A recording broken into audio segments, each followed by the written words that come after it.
We will quickly move to the first roundtable discussion this morning, Healing Geopolitics, Rethinking Multilateralism, Plurilateralism and Nationalism.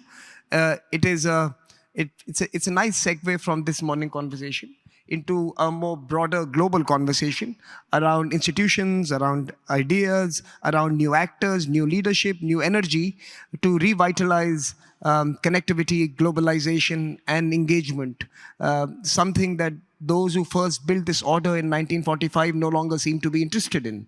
The big global project of the previous century today has no curators, no owners, and no guardians. And in some sense, how do we all work together to give it new life and new purpose? So we are going to be inviting a few important voices to speak to us this morning, 4 to 5 minutes each. Marton Ugrosdi, Deputy State Secretary, Hungary, and apologies if I murdered your name. You can do the same to mine. I'm going to get better. Satul Limaya, Vice President, East-West Center. He's with us from all the way from Washington, D.C. Zuzu Ana Parensi, Assistant Professor from the University in Taiwan. And Nicolas Bouchot, Renaissance Urbain, France. Nina Sajik from Bosnia, Herzegovina, professor there. And we're going to be asking all of you to speak for 4 to 5 minutes on the theme of healing geopolitics. How can alignment serve interests and respond to issues, create a worldview that is more inclusive, and how do, in the age of sovereignty, as Balash mentioned, we create common prosperity and security? And finally, what do we do with the UN and multilateral institutions that continue to feed off our earnings and yet don't deliver returns to many causes that require them? So let me start with Marton first. Thank you and good morning. It's a pleasure to be here. I'll start with the war in Ukraine because at the end of the day, this is the most important issue for Europe at the moment, but it also has larger implications for the world as we see it. And I say that because what we see is that Europe is completely on the wrong foot when it comes to understanding the conflict in Ukraine, because we're focused on how we're going to close the war. And with all due respect, I understand this is the most important topic, but this is not the reason the war started, first of all. The war started because there was a power in relative decline which said that the buck stops here, NATO expansion has to end, and we're going to do everything we can to counteract that. Nobody in Europe is discussing this because that would mean that we would have to discuss how the security system of Europe will look like in the future. And why do I say this is important to understand how the world is changing? Because this will be the primary test of the European Union, whether it can deal with the reality as it is, or whether it will remain as delusional as it is at the moment. And what we see in the European side is that Europe is not ready to accept these kind of realities. We keep throwing more money, more sanctions, more symbolic support to Ukraine, whereas we see the reality on the ground is not going in the way of the Ukrainians, and yet we're not adopting our strategy. We just keep shouting louder and louder that Ukraine has to win, and we're going to stand by Ukraine as long as it takes, whatever it takes. I think Einstein had the definition of stupidity, trying the same things over and over again and expecting a different result. This is what the European Union is doing at the moment. And of course, this is coming from the enormous frustration that Europe is not the leading power in the world anymore. Our Prime Minister put it really nicely that Europe used to be the wealthiest, the most beautiful, the smartest, the strongest place on earth. And it's not any of these anymore. It's frustrating. It's painful. And how you come to terms with this reality is basically being seen in Ukraine as we speak. And I think the big test for Europe in the new world order will be that how we can accept a role which is not as it used to be, when Europe is not calling the shots, when Europe is not defining the system, when Europe is only one of the players among all the others. We're not used to this. We haven't been used to this in the last 500 years. It's going to take a bit of a time to readjust to this new kind of reality. And on that account, I think the fact that Europe should also listen to Teddy Roosevelt, who said that speak softly and carry a big stick, also holds true because Europe is pretty good at shouting at others, China, the United States, Russia, Syria, whatever. But we really cannot do anything about these things. Putting out a new communique by the European Commission will certainly not save Syria, and there's not much else we can do. because we don't have weapons, we don't have diplomatic leverage, we don't have economic strength, we don't have presence on the ground, and so on and so forth. So as much as I enjoy Kaja Kallas's first few weeks in office, she's not really making a difference when it comes to the big scheme of things. And the better she understands this, the better it is going to be for us in the long run. And I spent my last minute pondering a little bit about what small states and medium-sized states can do in this situation.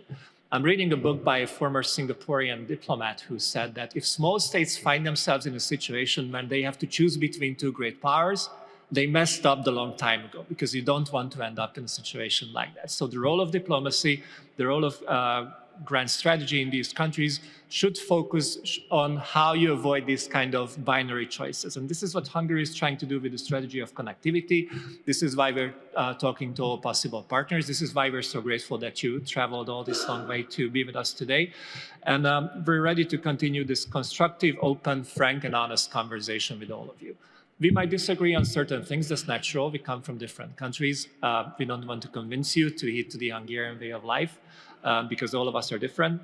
But if we can be respectful of these differences and yet find a systemic solution to this very chaotic world that we're seeing, maybe that's a good start, and then we'll see where 2025 and maybe 2030 is going to bring us. And I'll stop here. Happy to answer any questions later on. Thank you, Marton. I'll probably come back to you with a follow-up if we have time. But Satu, can I come to you for now?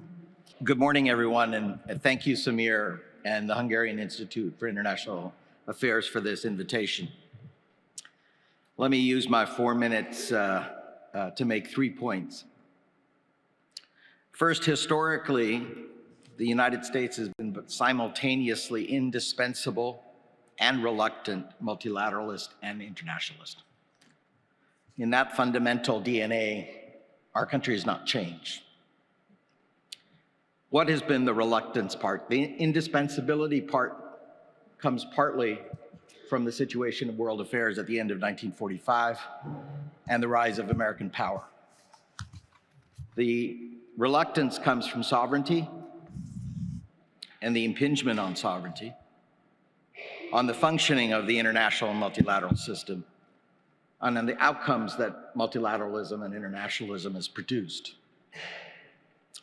That is a powerful nexus with our domestic politics. I have only one word on domestic politics to explain the current approach to internationalism and multilateralism, and that is our great state of Ohio. And I'm happy to elaborate on why Ohio is so important and is no longer a swing state in American domestic politics. And it says a lot about where we are on both of these issues. So what's different today, 2024 and looking out? I think the first thing that's different is the reluctance has never been higher. Certainly never been higher than since the late 19th century and certainly the 1930s.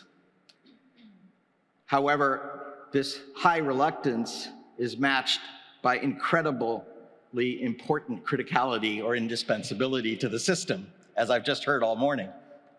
Indeed, in 2023, the United States economy grew at a scale higher than Europe and China combined, and the prospects look increasingly likely that it will continue to do so. So how do we manage the delta between higher reluctance and growing indispensability? I believe that management will occur, as usual, in the balance between supply side and the demand side for US multilateralism and internationalism. And that is because it is contested in US policy. While it is true that the reluctance folks have the upper hand, there is a jostle in policy terms between primicists, restrainers, and prioritizers. If I had to guess and be on the record, and I'm not an official, so I can happily say this, prioritizers will win the day rather than either pure restrainers or pure primicists. And we can see that trend already emerging in US policy. Just follow the statements of Mr. McConnell and our president-elect on Syria, for example. My second point, and last points are very short. On US internationalism, the US is not becoming isolationist, but the term I rather use is the US is becoming insulationist. Insulationism has two properties: selectivism and protectionism. And that's not in the purely tariff terms, but in more fundamental ways. And on multilateralism, there is now what I have written about, which is a new balance between wheels, which is our hub and spokes alliance system, NATO, Japan, Australia, Korea, et cetera, and webs, which is the multilateral system of G7, G20, et cetera, and what I call the new wires: Dutch, Japan, the US, US, Japan, Korea, the Quad, and other wiring diagrams between like-minded and like-valued and like-interested parties. The part that will suffer most is webs. Wires will be connected to the wheels, and that will help us manage the supply and demand side of internationalism and multilateralism. Thank you. Thank you, Satu. I think very interesting remarks. Now, may I turn to Zuza? And maybe I'm guessing you might touch on Europe and the global south, but Zuza, go ahead. Yes, thank you, Samir, and it's really good to be here, very grateful to be here. What I would like to do in the next 4 minutes that I have is to share my perspective as a European who's based in the heart of the Indo-Pacific. We might disagree on what the heart of the Indo-Pacific is, but from where I sit, it is Taiwan. Maybe for you, it's India, Samir. But what I've been observing in the past 4 or 5 years along the lines of what we're discussing today, that obviously China is on top of the agenda. And I think we often have the tendency to reduce how we see the Indo-Pacific as a region that is shaped by the US-China geostrategic rivalry. But in fact, what I would argue is that it's not the rivalry that is shaping the region as much as the response to that rivalry. And I think we see small states, middle powers in the region trying to position themselves. And that's definitely also because they're driven by the anxiety of having to choose sides. And as Balazs said, they don't want to be managed, just like Europe doesn't want to be managed, but they want to manage themselves. And I see that as a major trend. I see, therefore, the need to focus on the response of how countries want options. And the options are, I mean, we know what the options are perhaps at first sight, but I think it's not very obvious because there's also a lot of manipulation of what the options actually mean. And I think that can give countries in the region and beyond the region the false impression that they're actually not choosing sides, but in fact they are choosing sides, but they believe or they're made to believe that they're not. And I think this is something that is very particular in Southeast Asia. I travel because I'm so fortunate to live in Taiwan. I do travel to countries in the region, and I sense that this is a shared feeling and sentiment. So therefore, I see that part of the response of these countries has been to look at minilateral formats, which are, as you know, interest-driven, ad hoc, perhaps a response to coping with the challenge of coping with bipolarity, which they don't want. But I do see that although there's a great value in minilaterals, we've seen that in the past years, I don't think minilateralism is the solution. Bless you. Thank you. I do see that minilaterals are more of a coping mechanism to deal with the tension and at the same time claim that nobody is taking sides because they don't want to choose sides, which is what I said earlier. So I see them, therefore, from minilaterals, moving on to the multipolarity discussion. But again, I see a lot of problem with that because there is no common understanding of what multipolarity means. I think it means different things in different countries, for different people and for different leaders around the world, because we see the French, German, European leaders use multipolarity, that we believe in Europe that we have a multipolar world, but then we see the Chinese and the Russian leader use it in a different way. And I think it's more of an instrumentalization of the term to say that the time of Western dominance and hegemony in the Indo-Pacific, this is Beijing's perspective, if I may share that through my own lens, that's gone. And now it's time to give access to everyone to be equal. But that's the false impression from what I see of how people and leaders, again, in the countries in the region, in the Indo-Pacific, see this. So I don't know if a multipolar world is more multilateral. I mean, I guess that's more of a question. And to link this back quickly to the transatlantic conversation, I also see that while in the US, everything is seen through the China lens, I think that is not the case in Europe. And Europe is diverse. I mean, we are in Europe, so I don't need to explain that. But I think when I am in Asia, that's often overlooked. So there's a missing sense of direction, excuse me, I think in the transatlantic context, and I think definitely there's a need for a discussion on that. So I'll stop here. Thank you, Zuza. What is fascinating is that we had Sattu present an American view, an American think tank view, which suggested that webs and wires come into play, which is his approximation of plurilateralism or minilateralism, and that is for exerting power, maintaining balance. And here you have Zuza privilege minilateralism for defending small state interests. So it's interesting how big powers and small powers are both finding it useful to engage in these formats. Thank you. Let me now move to Nicholas. Nicholas is someone who's been investing in G20 and this new plurilateral engagement forum for many, many years. So Nicholas, how do you see healing multilateralism? Thank you very much, Samir.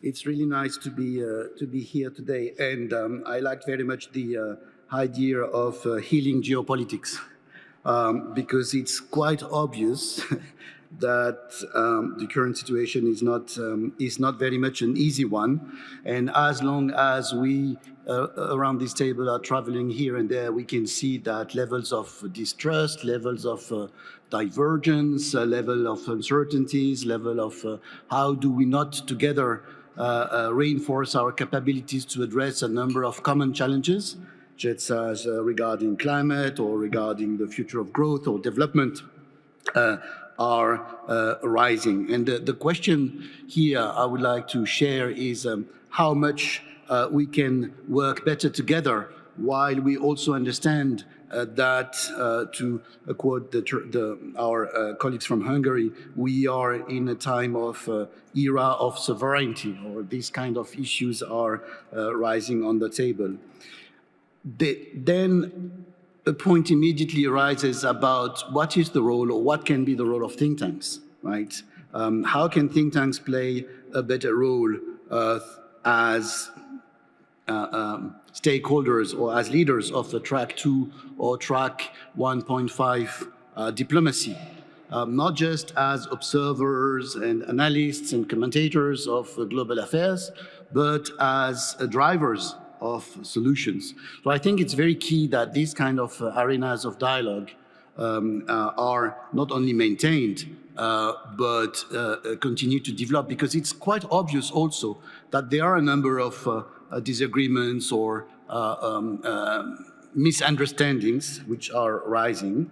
If you look, for example, across different EU countries, the level of distrust between people and the governments is rising, but at the global level, the level of distrust among countries is also rising. So we must be very, very careful not to overcome a limit where there would be so much distrust that even think tanks would not be able to rebuild or contribute to build trust. And thank you very much for mentioning these actions that we have been also together. And I see Ambassador Chino here in the room, and Professor Yoshino, who was leading the T20 of Japan in 2019, etc. I think the G20 space, for instance, has been one of the nice, rare places where we have been able to craft a number of arguments and understand also current limitations, such as from Western views or even EU views, in a time where issues of development are being so important and have been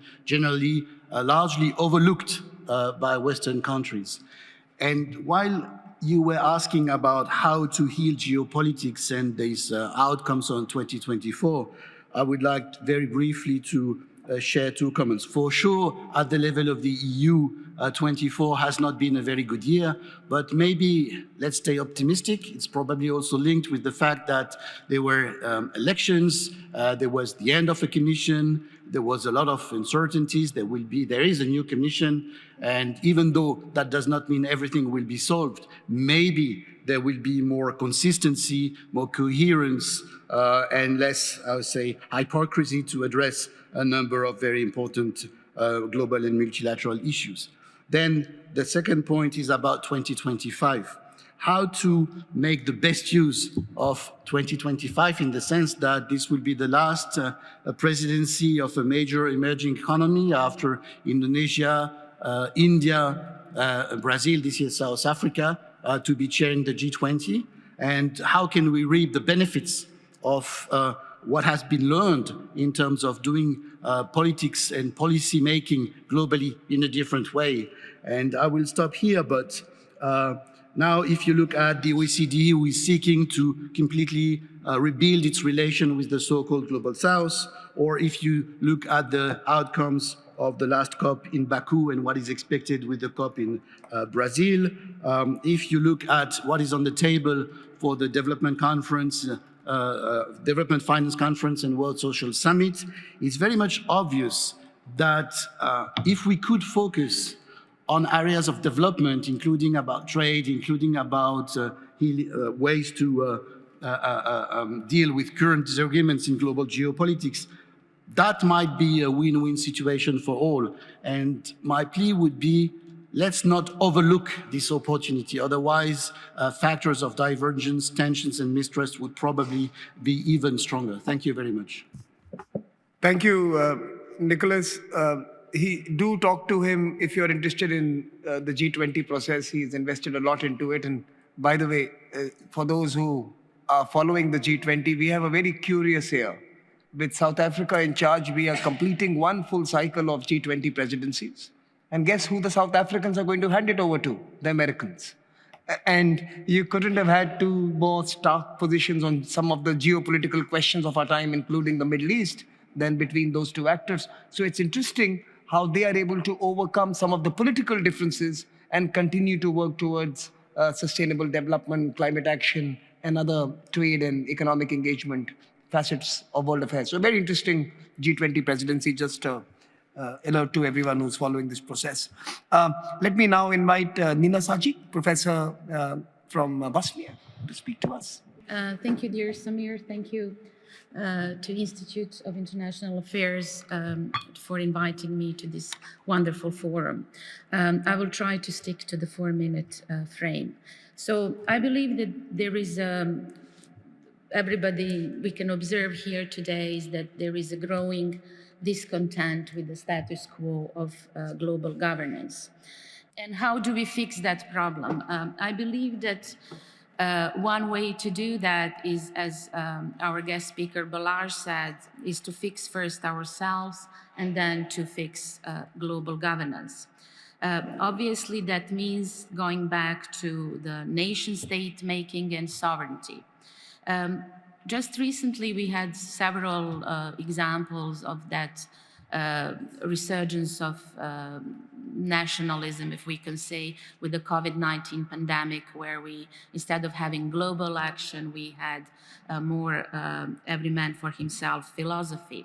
Brexit would be obviously another example, which was built around the notion of regaining control over the nation's borders, laws, and trade policies. There are many reasons for states to go back to their sovereignty and protecting their national interests. One could cite economic inequalities that exist both within the states but also between countries, concerns about cultural identity and national unity, especially with the immigration flows, particularly from the global south to the global north.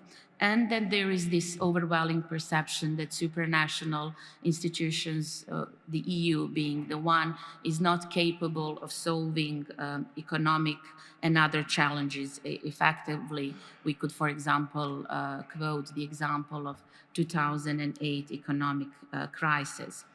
With the rising geopolitical tension, national security has become another key driver that leads to this resurgence of nationalism.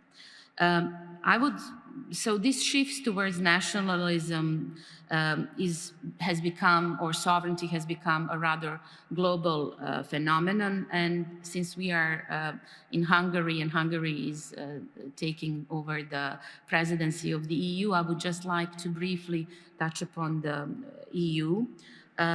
There is a growing concern that neocolonial dynamics within the European Union, which are characterized by economic dominance, imposition of policies, and uneven power distribution, have played a central role in this resurgence of sovereignty and nation-state making among some member states. Countries that perceive themselves as being subjugated by the EU's central governance have increasingly turned to nationalism, Euroscepticism, and populist rhetoric as a means of gaining control over domestic affairs. And this trend reflects a global, broader shift toward nationalism. So while the EU is largely framed as a supranational entity, the dynamics within the Union, particularly the uneven distribution of power, economic resources, have allowed some members to really reinforce their sovereignty. So what would be a solution to this issue? Zsuzsa mentioned this minilateralism as one way of nations to protect their sovereignty. For trying to solve an immediate problem, these minilateral institutions can be rather effective, but the question is how sustainable they are and how the preferences of those who have gathered around a certain interest do change over time. Thank you. Thank you, Nina. And I think we've had a fascinating first set of comments, and I'm going to come to you all at the very end for a minute intervention again, so that what you hear from the discussants, you have a chance to respond to. But just pick one thing and 1 minute towards the end, okay? So do hear the others who are going to be coming in. I'm going to be bringing at least 8 to 10 people to speak to us on some of the issues they've heard today. And after that, I'll turn to all of you again for a final response. So let me first start with Ellie Peoples, Director of International Relations, Israel Defense and Security Forum. So let me talk to you. Thank you very much. It's an absolute pleasure to be here. Thank you, Samir. Thank you, Gladden, for having me. When I think about international institutions, I think there is really one word that determines whether they will be successful or whether they will be a failure. And that word is accountability. There are mechanisms of accountability to ensure that the organizations stay true to their mission and don't deviate from the mission. There is a real chance of success.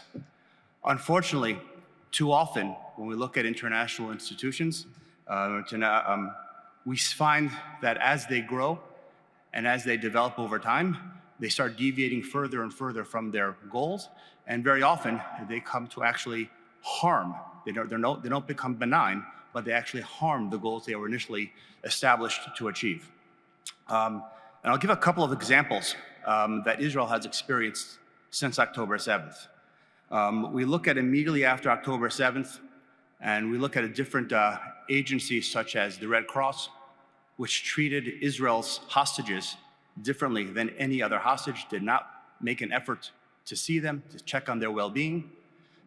We look at many women's organizations that, again, ignored the systemic rape of Israeli women on October 7th.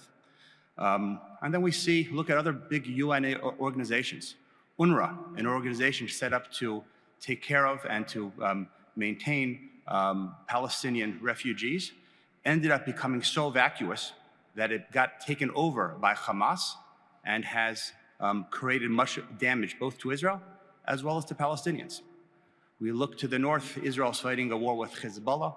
UNIFIL was a UN organization that was set up for one simple purpose: to prevent the war that Israel is in right now.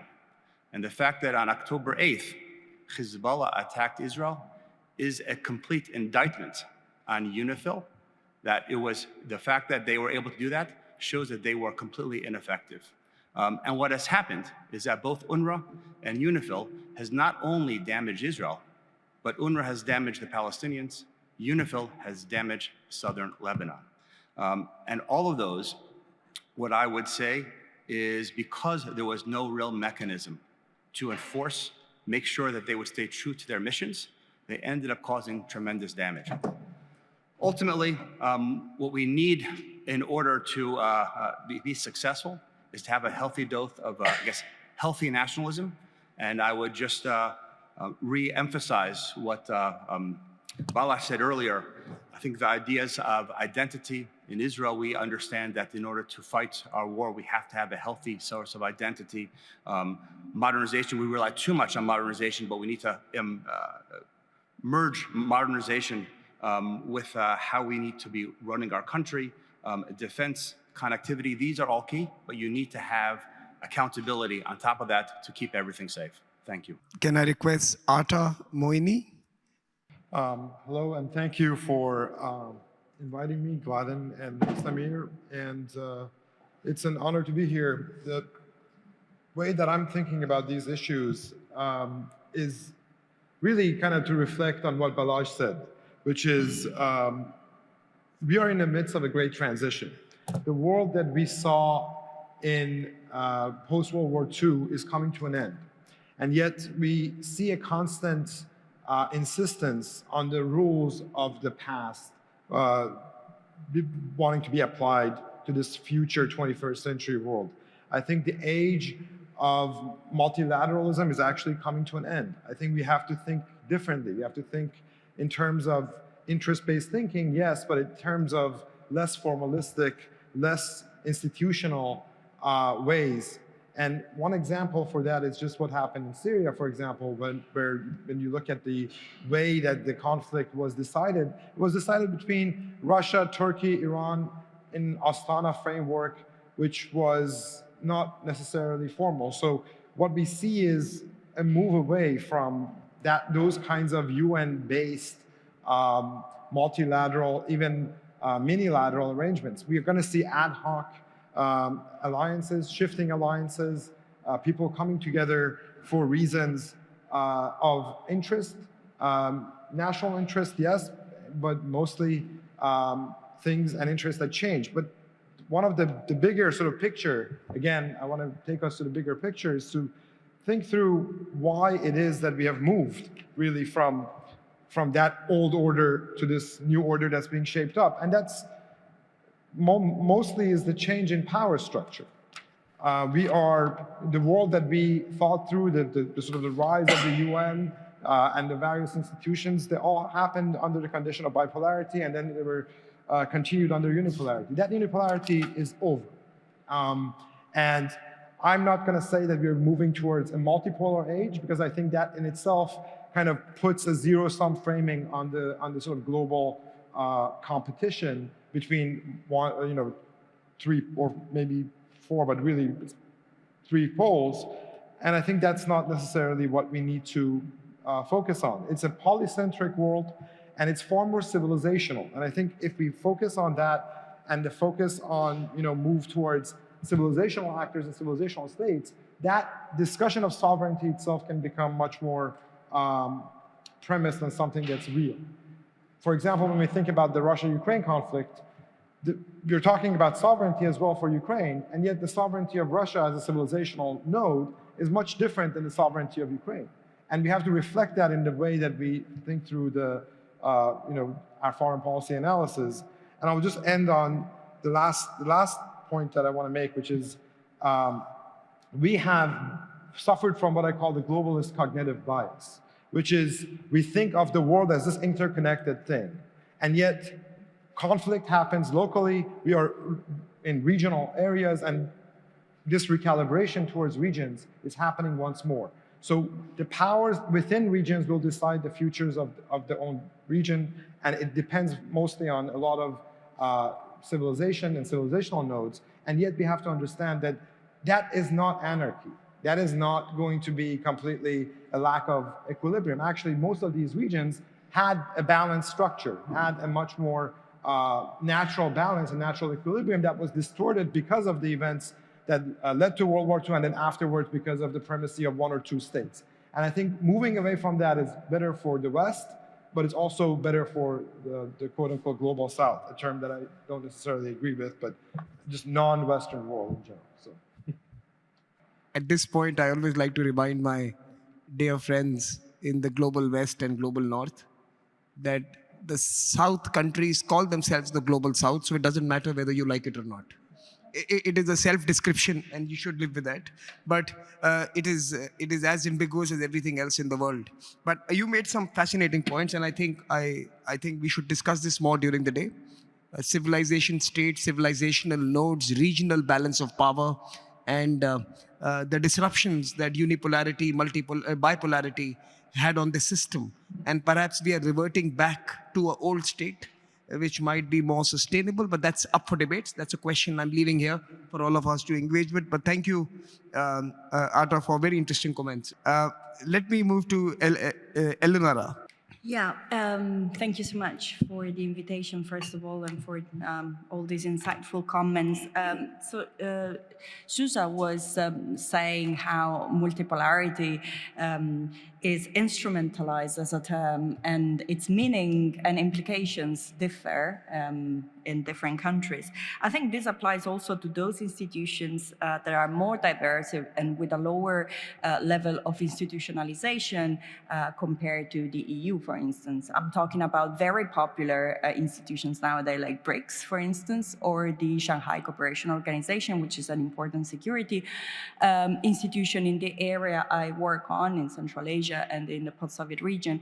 I think these institutions obviously don't entail that the members give up a significant portion of sovereignty because they're not that institutionalized, but they're also it's easier for countries to use them and to insert them in specific national narratives. So for instance, BRICS or the Shanghai Cooperation Organization, if you talk to a Russian or a Chinese, they're amazing structures to counter US unilateralism. But if you talk, and maybe Samir, you can comment on this, to an Indian, for instance, they're just institutions that reflect the diversity of the international order. So I think why they're so popular today is precisely because it's easier for countries to make what they need them to be for their specific national objectives and foreign policies. And then I was just keen to comment on something that was mentioned in the previous session. We were talking about Hungary as a bridge to the US administration. This is also something that is said very often about Italy, because Giorgia Meloni has an excellent relationship with Trump. I think, yes, this is an important feature of our foreign policies, but it can also be sustainable if Hungary or Italy carry out a bridge, let's say, role, taking into account the collective interests of Europe. Because the risk nowadays that the Italian Prime Minister or Hungary will try to conduct a transactional, rather, foreign policy, trying to secure some specific national interests instead of thinking about the common good for Europe. You know, Eleonora comes from the country that is very soon going to be part of the global South, Italy. You know, your Paolo Magri has always said that he's part of the global south because it's beneficial to be part of that these days. So thank you, Eleonora, for your comments. My only thought in your comment, I mean, fair comments, my only thought is that what is the collective interest of Europe is still a very ambiguous beast.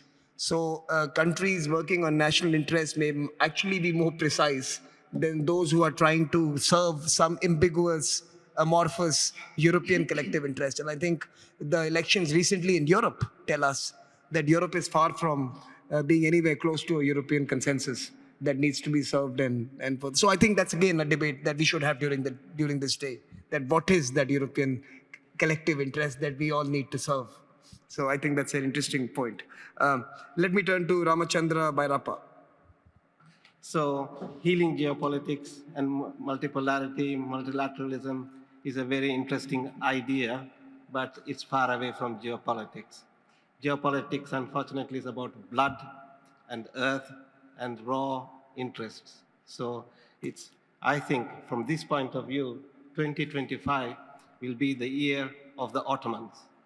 The Ottomans are back.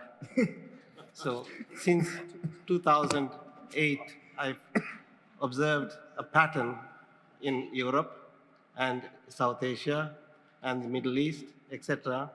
And geopolitics it's about power expansion, power implosion, and transmigration of power, and sometimes vacuums of power.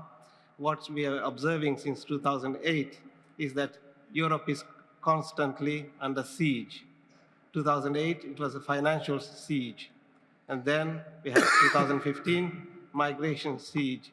It's all around Europe, there's a kind of fires lit constantly. That means this area is under attack and there might be implosion. And what we are simultaneously observing is that the Indic sphere, India, Middle East, and East Africa, is coming up very fast. The question in terms of geopolitics is, how do we connect this region? One region that desperately needs new impetus, Europe, and another region that is dynamically growing, the Indic sphere. And here we get Turkey. It's in the middle of both these spheres. And then as a historian, I have to tell you that 500 years ago exactly, Turkey did what it's trying to do now. 500 years ago, Turkey disrupted the pilgrim trade and weakened the Byzantine Empire and led to its collapse. And then once it took over the trade routes, it destroyed the Indic sphere also because all the main trade routes were destroyed. And that's how the Ottoman Empire grew 500 years ago.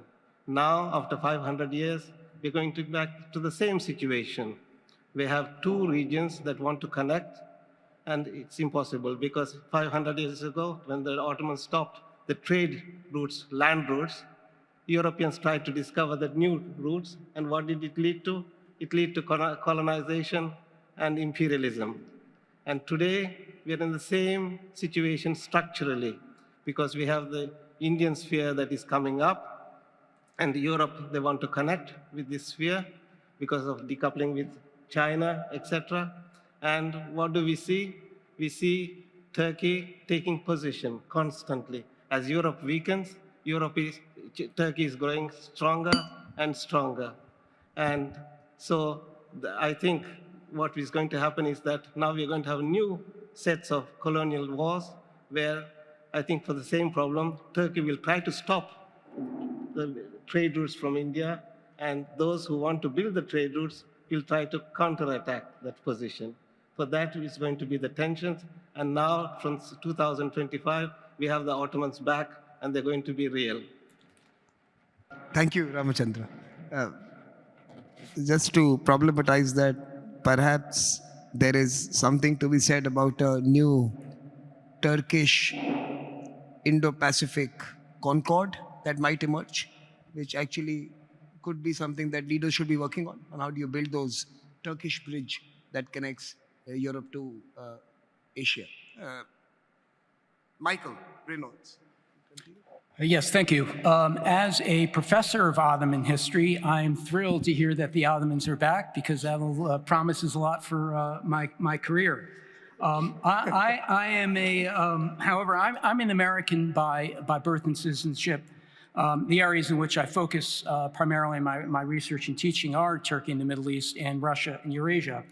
But when I look at the world today and the disintegration of the post-World War II global order, what strikes me is not so much, comes to mind, is not all the many events and important events taking place in those parts of the world and elsewhere, but rather what's taking place, I guess I could say here, closer to home, that is in Europe. That is, really strikes me that one of the most fundamental processes unfolding right now is the striking passivity and retreat of Europe from global affairs.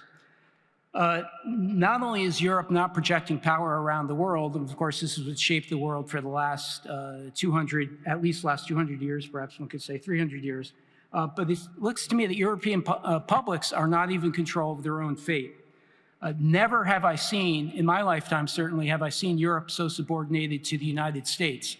And as an American, part of me wants to take pride in that and think, so often we criticize the incompetence of our State Department, our diplomacy, et cetera. And I'm tempted to look at the example of European-American relations and say, geez, we're not so bad. Whoever is running our foreign policy is doing a pretty good job of keeping the Europeans in line. However, I think, looking more broadly, I think this is very bad, I think certainly for Europe, but I think it's very bad for the United States, that really the United States needs are not satraps, but it needs allies that will correct the United States, contribute to American thinking, rather than simply follow American wishes. And I think there's a real, what strikes me looking at European politics, is a real disjuncture between the aspirations of European voters and the policies that their governments follow. And just one example on this, but it's a huge one, an extraordinarily fundamental one, and that's the one of immigration. Simply one looks at the polling going on for quite some time, one sees a massive distinction or difference between what Europeans express as their own political preferences and then the sorts of policies that are enacted.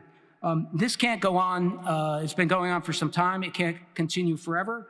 And it's not going to end well unless there's greater democratic accountability in Europe. And I think essential to this is decoupling our understanding of liberalism, or at least liberalism in the post-Cold War understanding, contemporary liberalism, from democracy. That is from the use of representative institutions. I don't have much time, but I'll just point to two current examples of where this disjuncture needs to be taken into account: Romania in Georgia. Ultimately, I think American power, as we see today, is not so great that it can sustain a global order on its own. Just one small example is look at the inability of the U.S. Navy, on which American power resides, on which it stands, is unable to secure freedom of passage in the Red Sea. And if American power is to continue to function to support a global order, it's going to need contributions from its allies. And those contributions, in order to be lasting, and to not simply to be meaningful, but to be powerful, are going to have to be rooted in institutions which in turn are rooted that are representing the long-term wishes and interests of their own publics. And with that, I'll end. Thank you. Thank you, Michael. Let me turn to Mirza Dokovic. Hello. What I think is a problem, if I can contribute actually, is how can we actually pass through, on one hand, sila of ideology-driven multilateralism, and on the other hand, haribda of the pure power geopolitics of the big power. Just let me illustrate with a couple examples. First, multilateral institutions have a big trust problem and problem of legitimacy, mostly because of ideologically driven nature. UN Human Rights Commission, UNICEF, UNDP, 2030 Agenda, and already colleagues spoke about several other examples like Red Cross and so on, are extremely problematic ideological instruments for very ideologically problematic issues. Number two, World Health Organization unfortunately turned into de facto instrument of the big pharmaceutical corporation, and you have to remember that at one moment when Trump pulled off financing, it really ended up as mostly a private corporation founded agency for promoting actually what they needed. So the reaction of normal people and the states is, of course, enhancing and strengthening sovereignty in big number of issues like immigration, family identity, religious rights that are being endangered everywhere, and so on. Number three, going back to Europe, European Council, with its notorious Istanbul Convention or Istanbul Declaration, are a very good example of how one institution has turned into something completely different what it generally had to be. Also, we have to mention the problem of international judiciary, European Court of Justice, ECHR, ICTY, Rome Tribunal, are issues due to which many people around the world speak about judicial dictatorship, lawfare, and so on. On the other hand, now going to Charybda briefly, we of course have a tendency of the big powers from USA actually starting, but others joined to circumvent multilateral and the global institution. Just to remind about Yugoslavia, Iraq, Afghanistan, Libya, and Russia joined in 2008 with Georgia, and 2022, of course, with Ukraine. So the question is how to return back to the healthy, non-ideological multilateral forms in which we could speak, discuss, and even cooperate. I think that we should work on this connectivity of small and middle states and use opportunities of neutral and non-aligned countries. And just to mention one example, in the Central and Eastern Europe, Visegrad countries and so-called Intermarian initiative are really contributing to defending of our general, let me say, values, identity. And I think this is also the way we could contribute to international forum as well. Thank you very much. Thank you, Misa. We are going to move into the open discussion part of this morning's conversation. So do try and get my attention and I'll bring you into this conversation. But let me first turn to two speakers at the very beginning of this open round for the next 20 minutes. Let me bring in some voices from the Global South, since we have invoked them a few times this morning. So let me turn to Ayode Alakija, who has multiple hats, but let me turn to her as someone who speaks from a Nigerian perspective and an African continent perspective. So Ayode, let me turn to you. Thank you very much, Samir, and thank you very much for the invitation to be here today. If I look at the topic, if we're to heal geopolitics, we need a solid understanding of the geopolitical drivers, both historical and current. And as we say that, let me go to the comment that has been made earlier about the Global South, since I'm the first speaker really from the Global South other than my Italian sister. To nitpick over geography and the politics of the elite just creates endless debates in inaccessible spaces. The Global South is about shared, declared community and shared purpose. For the first time, for us, generations have chosen our own ways in which we wear our different identities and how we wish to be identified. The names and the labels that have been ascribed to us cannot be denigrated, and they cannot be changed. We are the global south because we feel like we're the global south. If you don't like it, that's fine, like Samir said, but it is not right to denigrate it. And it is part of this conversation that we're having here today. We are talking about power, we're talking about multilateralism. The post-World War II system was created for a very good purpose. It was created to fix Europe. It was created in the image and in the likeness of the people that it was meant to fix. The world is different today. The image and the likeness of people in Gaza and the people in Syria and people in Lebanon is very different to that for which the World War II, post-World War II order was created. Therefore, yes, multilateralism is not just needs to be fixed, it is broken. It is broken because it was created for you and not for me. It was created not for my brothers and sisters in India, in Asia, in Africa. It was not created for us. And therefore, we are tokenistically represented. We are tokenistically being invited to the table. And yet we are spoken about as the other. It is wrong, and to fix the trust, the broken trust, I take you back to history. Most of your countries and palaces and most of your economies were built on the very backs of slaves. They were built on the very backs of our own wealth, our own resources. We have the pyramids in Egypt, which many people travel to look at nowadays. We had wealth, and we still have wealth. If you look at the map of the world, if you look at my continent, Africa, it is shown as a small little continent, and yet we could fit most of Europe, America, and most of the rest of the world into it. But we have been raped and pillaged. And it is not right. And therefore, some people spoke to trust. And that is the reason why trust is broken. Trust is broken, and I see parts of my continent. I see the Sahel. I used to be in charge of the humanitarian crisis for Nigeria and the Lake Chad region. I see the Sahelian countries have broken away. They have broken away because they say enough is enough. We do not trust what is going on. So if we're going to rethink multilateralism, we need to turn it on its head. We need to understand the drivers. We need to understand our history before we can move forward into our past. Thank you. Thank you, Ayode. Ashok, there was a question for India. Why don't you respond to it? Very difficult act to follow.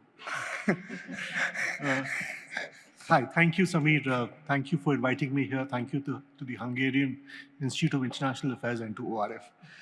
I'd like to make 4 very quick points, some of which may overlap with what's already been said by the distinguished speakers. First, multilateralism, the multilateral order built post-Second World War, was essentially designed to prevent a third land war in Europe in a generation, and was designed to keep the peace in the transatlantic community, the US and Western Europe, or Europe as a whole.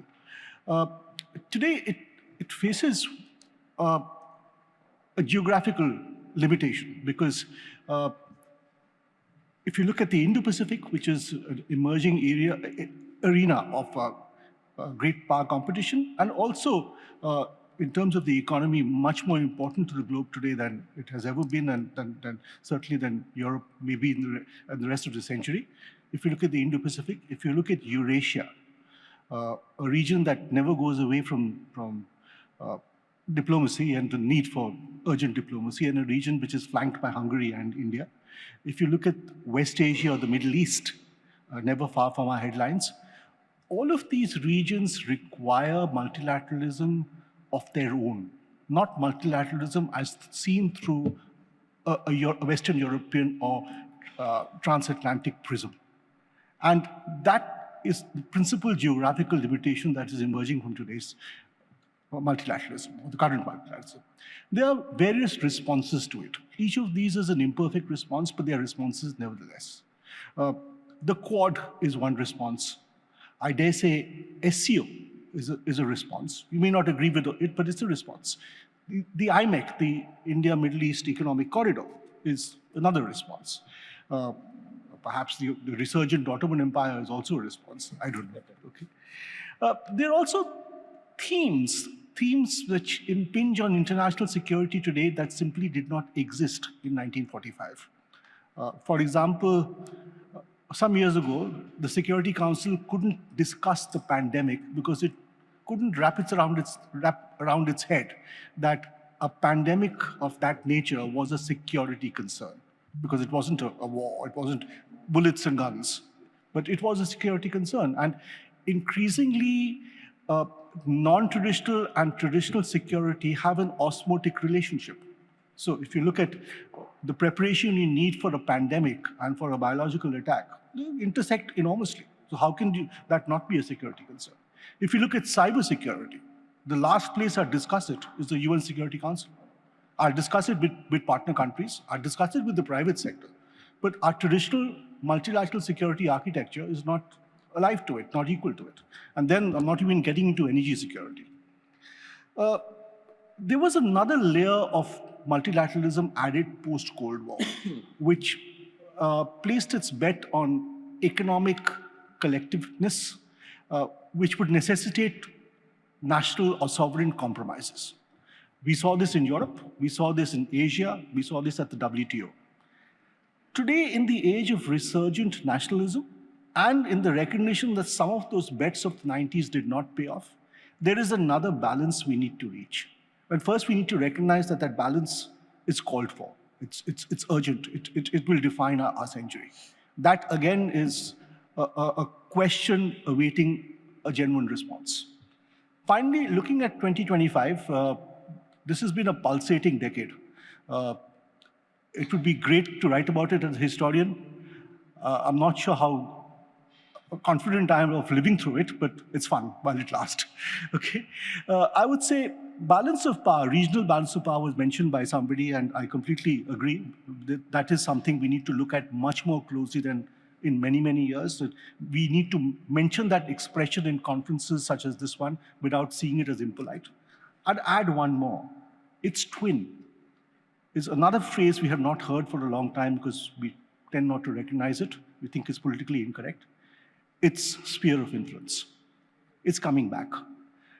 That because I concede to the idea of a sphere of influence does not mean I concede to your definition of your sphere of influence. There'll be arguments there. But sphere of influence is coming back. Okay, great. Anyone else who wants to come in for these? I can see Ambassador Chenoy. I didn't come in, sir. Do raise your hands and get my attention who wants to come in, but let me turn to your message.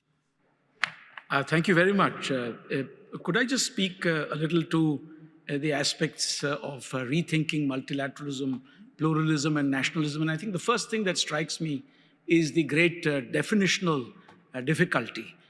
When we, in the past, spoke of great powers or major powers, we often tended to attribute these characteristics to the permanent members of the UN Security Council. But today, if you were to look at, for example, per capita income or GDP, then the list in the permanent membership of the UN Security Council should be something like perhaps the United States, Qatar, UAE, Ireland, Luxembourg. And if you were to attribute great power status to nuclear weapons, it's not quite true, because in 1945, when the unequal and rather inequitable structure, the permanent membership was created, only the United States had nuclear weapons. The Russians, the Soviets came in 1949, the British came in 1952, and the French came in with nuclear weapons in 1960. So how exactly do you define a great power today is my question. There are major powers, permanent members today, with GDPs far less than that of India, for example. The other problem is defining middle powers. It's absolutely impossible to categorize middle powers. They are a huge spectrum. Some, in fact, are more than middle powers.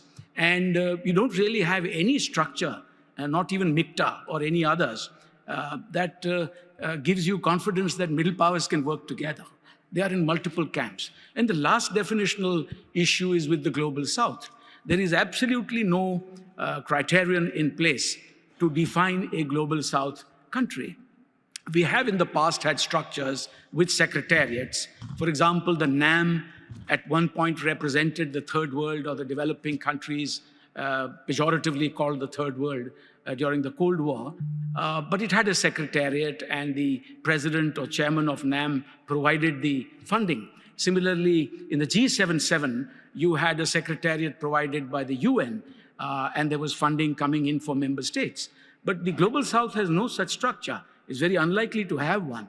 So I think the future is fraught when it comes to rethinking multilateralism because of these great difficulties. You can't use possibly the Willy Brandt line to define the North and the South today, the one of 1969, which was also flawed because you even then had countries like the UAE and Qatar, which were shown in the so-called South, but which were far richer than many countries in the North. So definitional aspects will be problematic as we go ahead.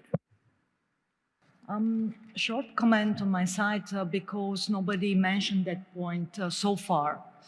And the title actually of this discussion is Healing Geopolitics, right? But in fact, and the role of multilateralism amid healing geopolitics. But in fact, I would argue that it's not a healing geopolitics, it's aggravating global geopolitics in which multilateralism has to find its new role via transformation, obviously, when it comes to the Western structures and via emergence of new non-Western structures, because both processes are in the making right now.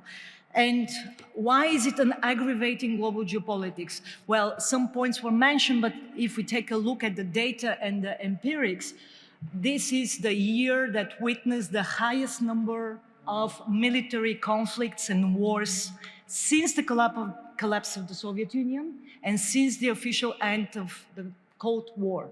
We are at the peak of military conflicts, wars, and proxy wars, or whatever kind of, and obviously structures, existent and emerging ones, are not able to prevent wars and military conflicts from happening. Because you asked, Samir, the question of what's the collective interest of Europe? Well, the collective interest was answered in just one simple sentence: peace, preservation of peace. And obviously, these structures, as I said, are not able to do that. The way I see it, just to really wrap it up, is that at the global level, the processes that are happening and shaping international institutions, and international institutions have this nasty habit to outlive governments. Don't forget that.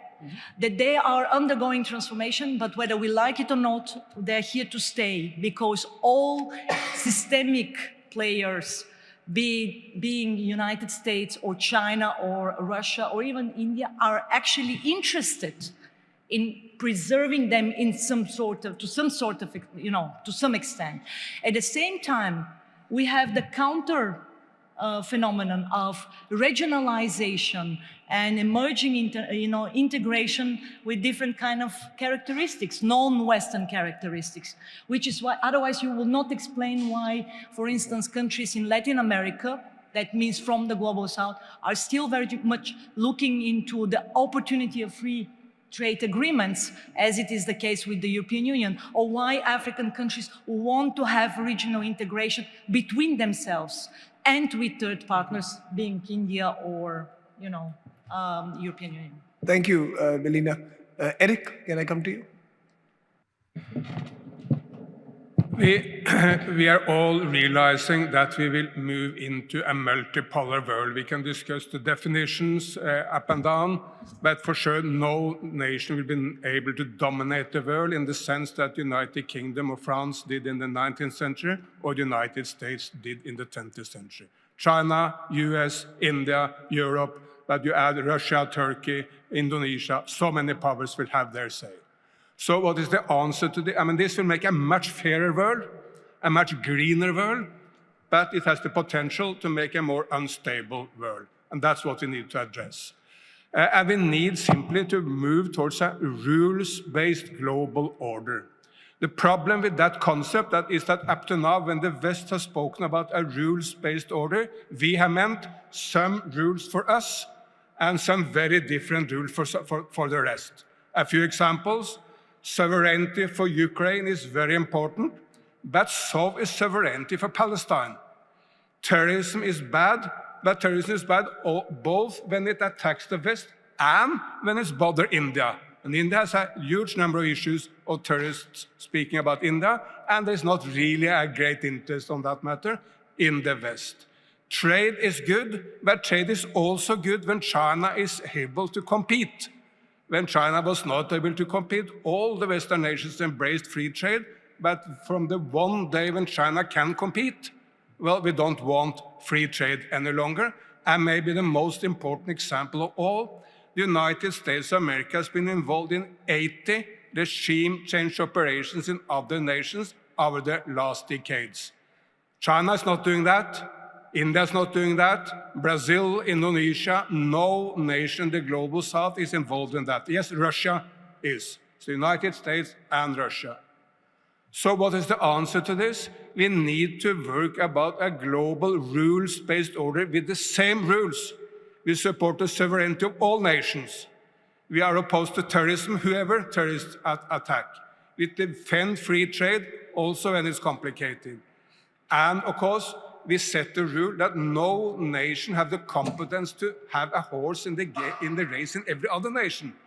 We should all stop interfering in the domestic politics in other nations. The United States should do it, and Russia should do it, and for sure, other nations should not start doing that.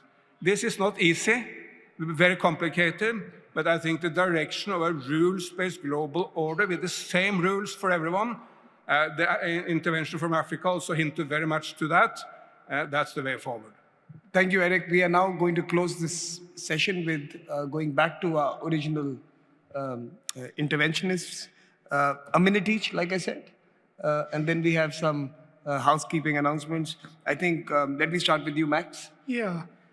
I think that we could look at sort of the causal mechanism, and we could also look at the outcome with respect to policies.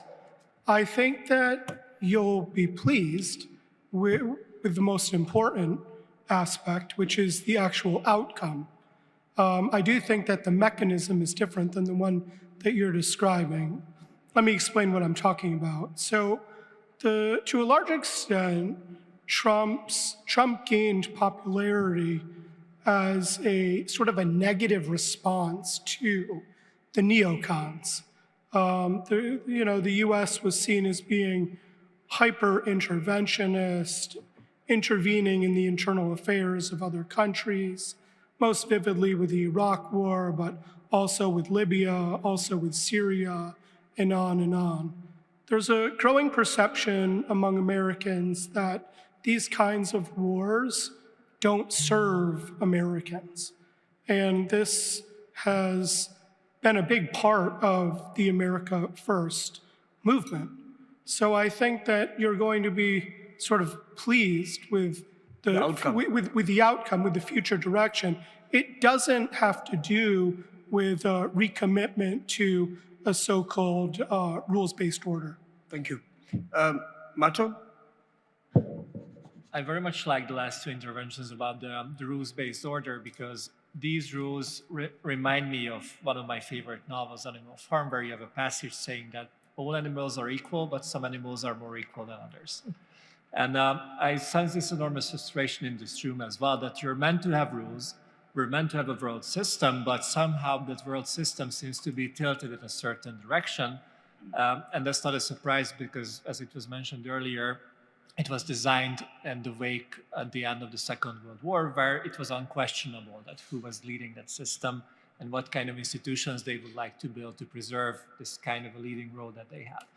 And I think on the ideological or philosophical level, there's another problem, that the era of Western universalism is over. You cannot say anymore that the Western way of life is the most successful, the most efficient, and the best one out there, because there are some examples which challenge this orthodoxy. And since the rules-based order is also underpinned by this Western universalism, two of these pillars crumbling at the same time might be a little bit too much for the ancien regime, if you will. And it's not a surprise that they try to clinch on to whatever they can until the very last moment. And I think this is what we're seeing even in the final days of the Biden administration. And there was another thing I wanted to reflect on very quickly, that what it feels for Europe not to be the center of the world anymore. maybe it's not a bad thing after all, because if you really think about it, world wars are usually being fought for the centers of the world. So if we're not going to be the territory where the next world war will be fought, maybe that's a good start. But of course, we will see. Satu. Well, I must say I'm taken aback by the sort of grim prognosis for Europe that I hear. Maybe I don't spend enough time here, but it contrasts quite sharply with what I hear in the Indo-Pacific, which has become a extremely troubled and yet very confident and forward-looking place, quite innovative, for example, on multilateralism, an extraordinary ability to bridge and max. So that's one takeaway that I'm hearing. The second, I'm struck incredibly by the ability in the Indo-Pacific region to have multiple identities. I must say, of my Indian colleagues, we marvel in Washington at India's ability to be part of BRICS, G20, Quad, and SCO and many other things simultaneously, which suggests to me that multilateralism is very vibrant indeed, but rather a very different multilateralism than the stodgy multilateralism of the last 70 years. And I'll close by simply saying that I'm also struck, as we speak about in this session, multilateralism, plurilateralism, I can't even say the word, so I'm not sure how critical it is, but I guess I'm struck by the trajectory of national politics in the G7. If I go down to the G7 countries, yesterday's Economist indicated that both political parties in the UK are now in public opinion polling ranges of the 20%. Not to mention, I don't need to say around this table, France, Germany, South Korea, and Japan, now led by the LDP minority government. So I must contrast this by simply pointing out that national situations, by those standards, the robust results of the American election, like them or not, is a different issue.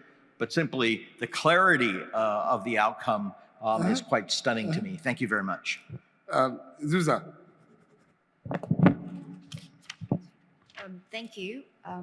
Fascinating conversation, and I think there's so much we can take away. But I kind of come back to the problem we have with definitions, and that's also what Ambassador Chinoy said about how we have that challenge. So I wonder, since we heard that multilateralism is coming to an end, it is broken, multipolarity is not the answer because it reinforces competition.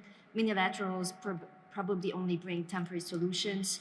And I do want to come back to what I said earlier, because this is not to underestimate the value, because I do think that minilaterals have been a way for states to empower themselves. And I think that's perhaps how we have to ask the question of what is it that empowers states to manage themselves. And I wonder if we could have the exact same setup of what you and your team framed, to have the exact same conversation without using the terms of multi, mini, and all of that. So that's more of a question. She's given me more work. Okay, Nicholas. Thank you, Samir.